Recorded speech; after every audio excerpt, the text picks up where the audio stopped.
Today is Wednesday, January the 7th, I believe it is. It just feels like it's the longest week known to man. No, it's January the 8th. Hello, people. It's the beginning of the work week. I decided that I'm going to vlog and be consistent about these vlogs. So my goal is at the end of 2025 to give you 52 vlogs. I'm gonna put them up on Fridays. Just let them go for whatever it is. Some weeks I may have something going on. Some weeks I may not have something going on. This is a personal challenge to myself, and I just hope that you guys enjoy it. So anyway, how I started out the year, January 1st, of course, I get COVID. And I'm sorry. She almost fell down the stairs. But January 1st, I got COVID, and I felt absolutely terrible. So I do feel better now, but just trying to get my body on track. My goal was to hit it hard in the gym this year, and I wasn't able to do that because I had COVID. And, you know, just like when you have shortness of breath, and this round of COVID, honestly, it was a little weird because I started out with a sore throat. I went home from work and I was down, body aches, my nails hurt, my feet hurt, my just body aches, and then that was it. That was it. It was just the weirdest thing. By Saturday, I felt fine, and then I developed this weird little cough or whatever it is, and it's just like a little dry, annoying cough that it's almost like if I say cough, then I cough. But yeah, other than that, it's not my first rodeo with COVID, but I know where I got it from. There's a group of us that are sick. It's about 20 people in this group. We all have cooties. I didn't give it to my daughter, and I didn't give it to my fiance, fun fact. So we'll see. Oh, another thing, my daughter got her driver's license on Monday, so she is driving. Let me tell you, sharing a car with a teenager, this ain't it. This ain't it. She's gonna have to get a job, and we're gonna have to figure something out with the vehicle, because either she's going to get this Camry and I'm gonna get another car, but sharing a car is not it. So anyway, I hope you guys have an amazing day today. I will tap back in later because I have a doctor's appointment. I'll go ahead and I'll fill you in with this doctor's appointment. But until then, so I'm at my surgeon appointment, and I have to see what she says. But apparently it's something with my breast that I have going on. And I had a mammogram in November. So I'll keep you posted because I can't record in here while she's here. Hello. I hope that you are well. Let me go ahead and update you about my doctor's appointment because I had to hurry up and get back to work. I cannot miss any days because I had so much time off last year when I had my surgery. And now that I'm trying to get ready for our honeymoon, I need a week off, and then I have all of this testing that I have to do. I have to get moving. I can't mess around on my time. I have the best supervisor. Like, I transitioned from one supervisor and I loved her until this supervisor, and I love her. And I'm just so thankful about that because I know, I get it. You don't have to explain. So basically what is going on is I had genetic testing, and I had one gene that was kind of like unknown. So they were just waiting for this thing to brew. So it finally picked up on something with my breast. And so I have a BRCA positive gene, which means that I have the gene, and there's a percentage rate of the possibility that I can develop breast cancer. This is not news to me. My grandmother had breast cancer. My mother had breast cancer. Two of my cousins had breast cancer.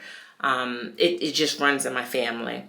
All of my uncles had lung cancer. My grandfather had lung cancer. So it was very important for me to get this genetic testing done. And I'm just so glad that I have a doctor that is very, very proactive, and they just want to make sure everything is good with me. So in my left breast, I do have a cyst, and they're just watching that. So she's just telling me, because I have this genetic testing, because I had this genetic testing and the marker is a pure indicator of there's a possibility that something could develop.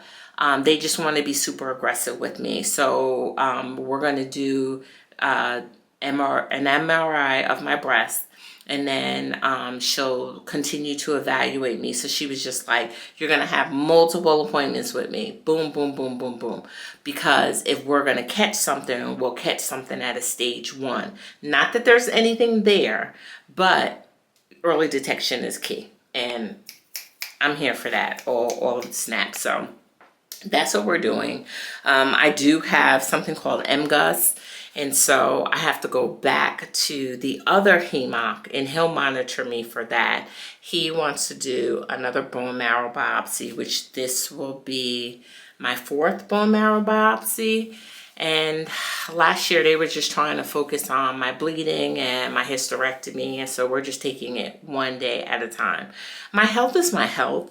You know, I try not to obsess and just harbor over it, because I just feel like I'm one of these people that I'm going to be my best advocate, and I'm glad that I have a team of doctors. I'm fortunate enough to have insurance that I can go to these appointments, and that they check me, they listen to me. That is key, because I did not always have that experience. I'll share with you a story time of the doctor that did my hysterectomy. I did not like her. We had a bad encounter, but she fixed it, and I allowed her to do my procedure. And now I'm at the place that I am at now because she's so aggressive with me. But it was a hard conversation. You know, it was like we had to go there and bump heads. And I just feel like, don't be afraid to be your best advocate. Like, sometimes you got to go off and, you know, I hate to have the mentality of like the angry woman, but I needed my voice to be heard, and I was loud enough in that room, and they listened to me. And now I have a team of doctors for whatever it may be. They'll be able to address it. And so a lot of it too, like, they know that I'm getting married, and they're like, listen, it's not urgent. Like, we can pick this thing up. If you have any problems, if you have any issues, just let us know. And I was concerned because I did have a lump in my breast and on the side. And I was like, oh, something's going on. I have this lump over here. And they were like, okay, we'll check it. And she did ask me to change my diet. For years and years and years, I played in between vegetarian and vegan. I did that for about 5 years. And then the other HEMOC that I was seeing, he was like, listen, maybe you need to slowly transition into just try to eat some meat, and let's see what we can do with your numbers. And so I did. I did chicken and fish. I stayed away from the beef.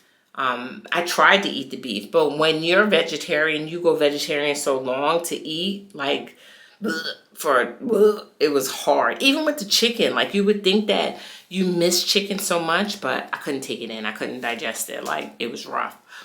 But that's where we are. And I had been eating meat for the past 2 years, and now, January, I'm trying to transition back to being vegetarian. And this was my push. This was my incentive to do it, because she was like, no caffeine. You know, it with your breast, it's gonna like that, no caffeine. And, you know, I had been trying to get off the coffee before, and I've been doing like matcha. And even I kind of slowed up with the matcha, and now I'm just doing tea. And I noticed that, like, I don't have any breast pain. Like, the knot that I was feeling, it's gone. It may be a coincidence. I don't know. I'm just telling you my experience. And so I just kind of feel like the oncologist that I'm seeing, she's so spot on with taking a holistic approach for that. And I'm attracted to that, because with my genetic testing, I can't do hormone replacement. And I kind of shared with her about like how my body is changing. Like I'm going through these hot flashes and I'm just losing it. And she was just like, you gotta deal with it because there's nothing you could do.